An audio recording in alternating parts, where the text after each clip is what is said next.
next on the agenda is the panel discussion about the integration of things. So let me introduce you to Alan Ray. He's our head of sales, and he will introduce you to the rest of the participants. So good afternoon, Alan.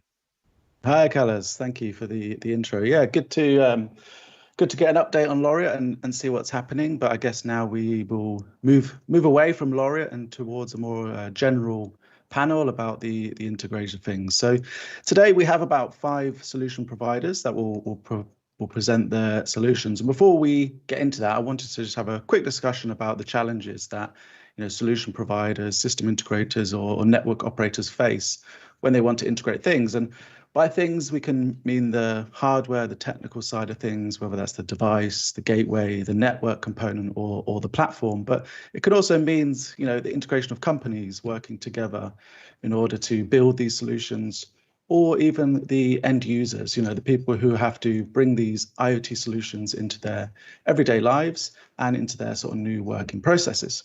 So today we've got a really good panel of experts across the field, we can say. And without further ado, let's get started with first Sebastian Stute. Sebastian is a serial entrepreneur and CEO and co-founder of Smart Makers, who before moving into IoT told me he was handling critical transactions in the e-commerce world, which apparently was only a little bit less complex than IoT. So he's gone up in complexity. And Thank you. with his with the sort of end-to-end solution experience and their platform Things board, Sebastian's team are essentially involved in bringing tough industrial IoT business use cases with IoT solutions, as it were. So welcome, Sebastian. Hi, Alan. Hi, everyone. Nice to be here. Yeah, good to have you with us. And joining Sebastian is Maria Mitiasova, who Maria is the Director of Sales and Business Development at the EMEA region for Tektelic. And I know she is key at working with customers and strategic partners to provide a wide portfolio of carrier gateways and devices. Yes, absolutely. And Maria has seen firsthand what it's like for, let's say, solution companies picking their hardware before they actually go to market. So thank you for joining us, Maria. And last but not least, we have Nick Sack. Nick is head of products and the Internet of Things at Comms 365. He has over 30 years experience in the telecommunication industry, ranging from sales to director roles. And Nick and his team, they're essential in building, managing and supporting IoT connectivity projects across a wide portfolio of protocols, whether that's LoRaWAN, Sigfox, NB-IoT. So he brings a real broad spectrum of connectivity knowledge. So welcome, Nick. Thank you for joining us. Thank you, Alan, and good afternoon, everybody. Oh, sorry, good evening to the Australian. Morning. That's right. We do have Indicium Dynamics join us later, and it's midnight for him, so a special shout out.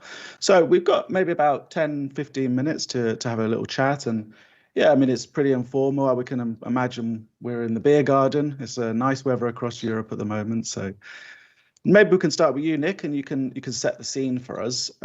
What are some sort of like presumptions that cause end users issues when they start building and integrating their solution? So thank you, Alan, for the question. I think what we've learned over the last 5 years of working in the LP-WAN space is that there's a formula for a project, for an IoT project, particularly an LP-WAN project.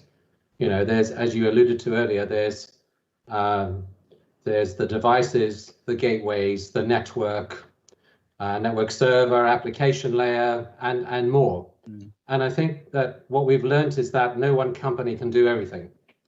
In fact, a collaboration needs to take place between experts who have expertise in particular fields. And I think from our side, we've mainly focused on the network infrastructure side. And to answer your question, there have been various challenges related to network deployment, not least of which radio planning, making sure that the LoRaWAN gateways have overlapping coverage, depending on topography and geography, factoring in the different attributes of the devices. But also we find that a management service wrap around the actual network itself is essential, because what we're doing here is producing production deployments, for enterprises and local government, and even as small companies, they have a level of expectation of service. I think there are some critical elements that need to be injected, not least of which the service management, to make sure that that's successful. Yeah, absolutely. And do you think that it's kind of essential to work with other companies to fulfill these end-to-end solutions? Definitely, because some markets are ahead of others. For example, Central and Western Europe moved ahead of the UK. When it came to LoRaWAN deployments.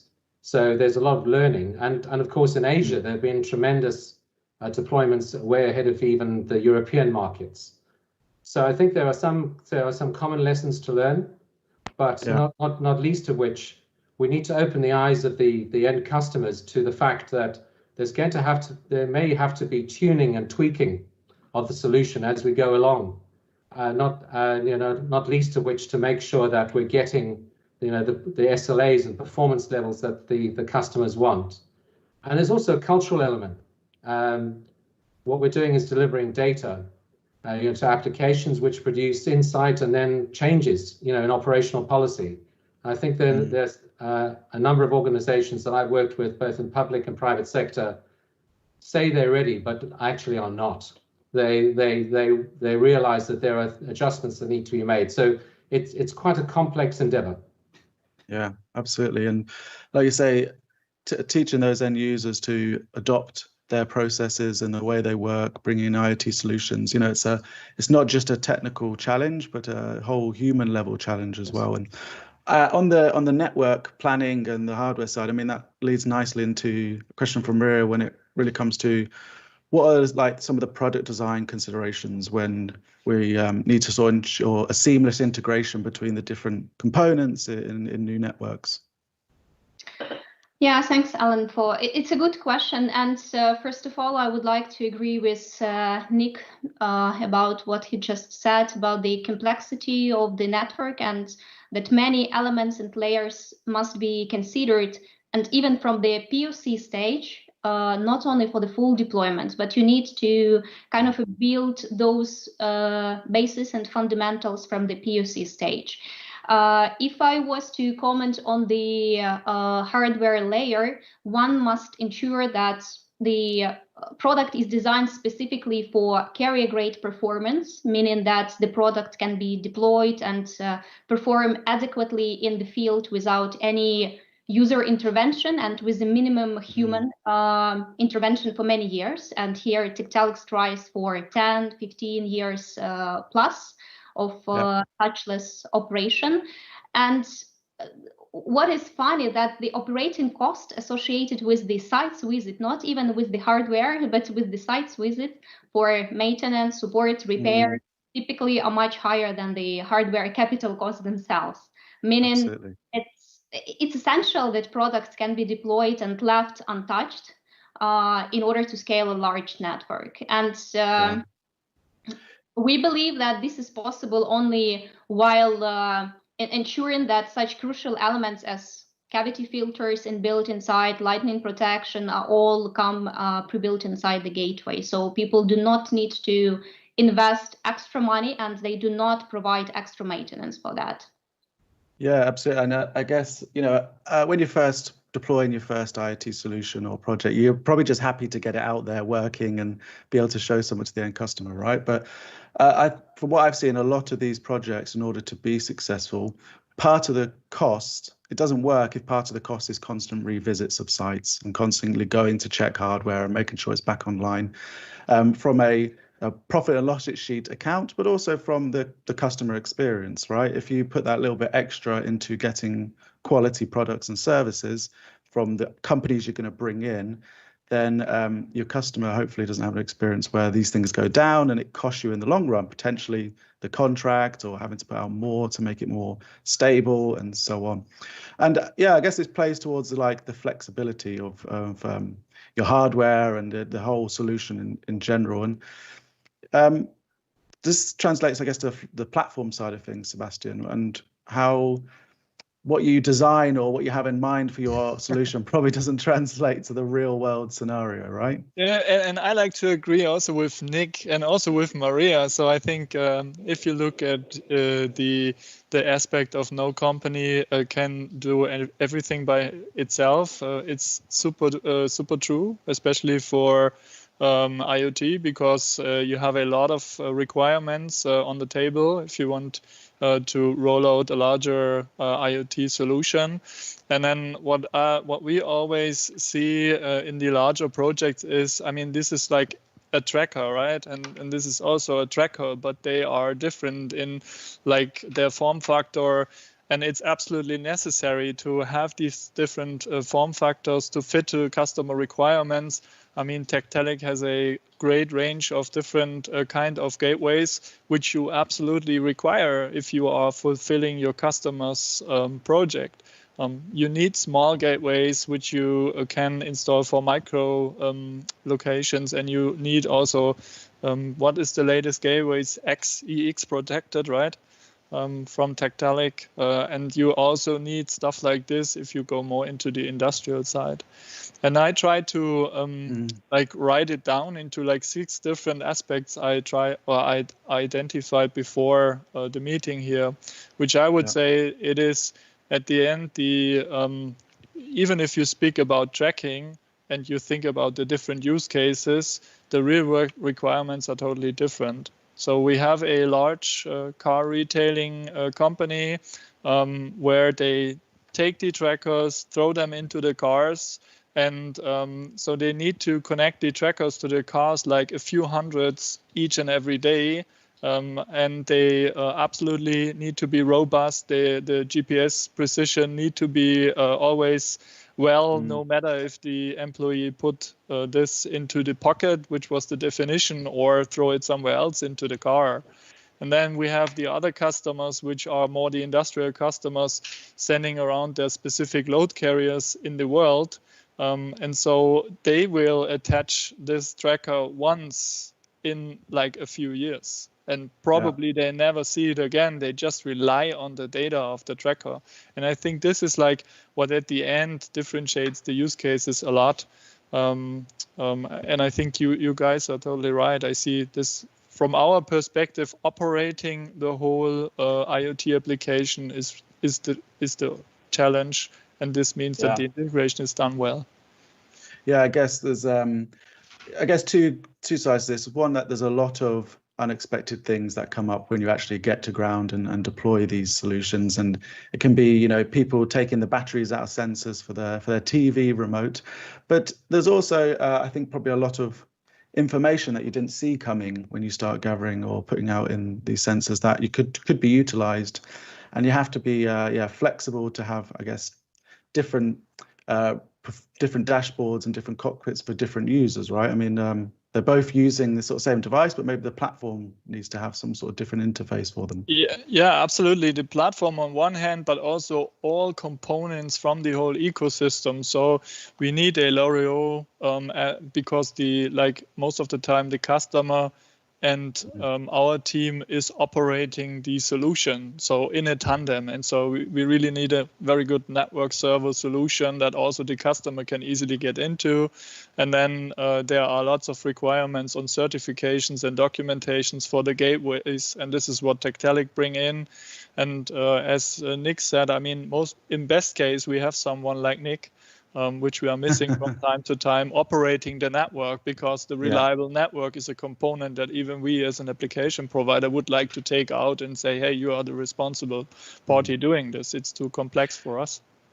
Absolutely. That's, I guess, the core message really of this discussion is that, I mean, for me, what's interesting about IoT is that you inevitably, in a way, have to work with other companies and trust other companies and build relationships with them, right? Because they can handle their piece of the expertise. And yeah, I guess, so what are some attributes maybe one should look for when picking a integrator or a partner to work with for IoT development? I think it's important that one looks to partner with vendors, integrators, or companies that who are committed to product evolution, because we are living in a turbulent time when everything changes so fast, and the IoT landscape is not an exception. And you need to ensure that your vendors are fully integrated, so which Nick and Sebastian were talking about. They can be agile to meet new standards and technologies and introduce more efficient features, which LORIOT is doing, and Julian presented us the new version. Because at the beginning of some sort of deployments, people do not consider, well, they think about potential scaling up the network, but they don't want to take those recommendations into consideration from the very beginning. And common mistakes are, it's just copy-paste mistakes. And sometimes it becomes annoying working with the cities and utilities when you need to explain all over again. And at the end of the day, it fails because sometimes, unfortunately, people don't take it serious. That's why we have such events organized by you to try to knock the door and deliver the information. So yes, I fully agree that integration of things is not an easy task to address. Sure. But if it's all the recommendations that are provided here are taken serious, it's an achievable goal. Yeah, absolutely. I mean, it's a very complex sector. I mean, there's many fields of IoT involved with building your end-to-end solution. And I mean, maybe Nick, you have a story or something of a real-world example where it probably works at a couple of devices, but as soon as you start to scale, you need to have the right components in place. I think it's the skeleton in the cupboard time, isn't it? So yeah, I'll go on then. I'll tell you one.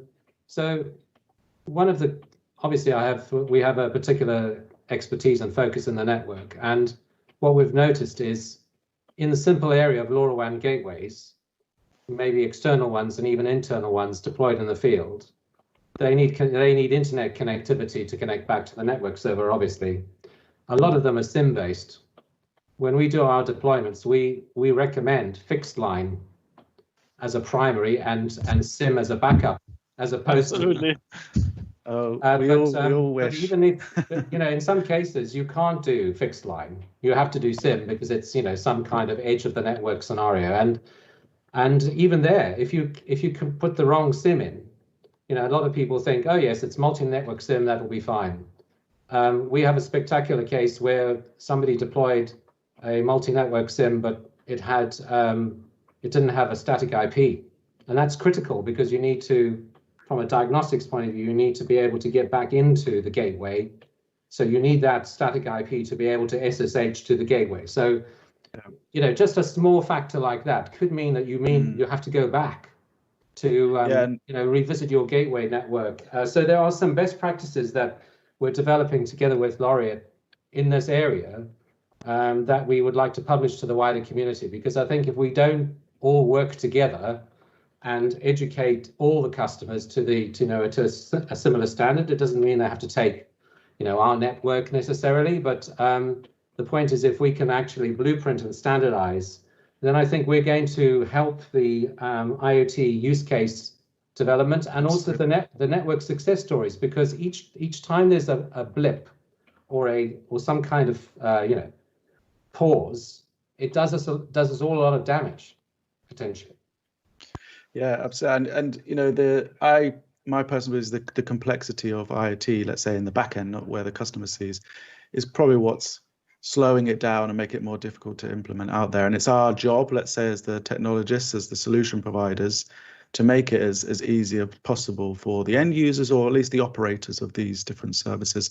And yeah, I guess moving a bit away from the technical side then, and more to the end customer or human element. I mean, Sebastian, you go to customers and you actually, present to them a finished product and try to portray a message. And what would you say is like if you were a solution company, what should you focus on with those new customers who are getting into IoT? Telling them where the return on invest is. Speak about really the value the IoT solution can generate. Forget speaking about all of the technology. If you speak about the technology, you're at the wrong person. So you need, our best customers never ask about is it LoRa or what's inside of it. So our most important customers are really focused on, okay, we have this and that problem and we expect this and that quality.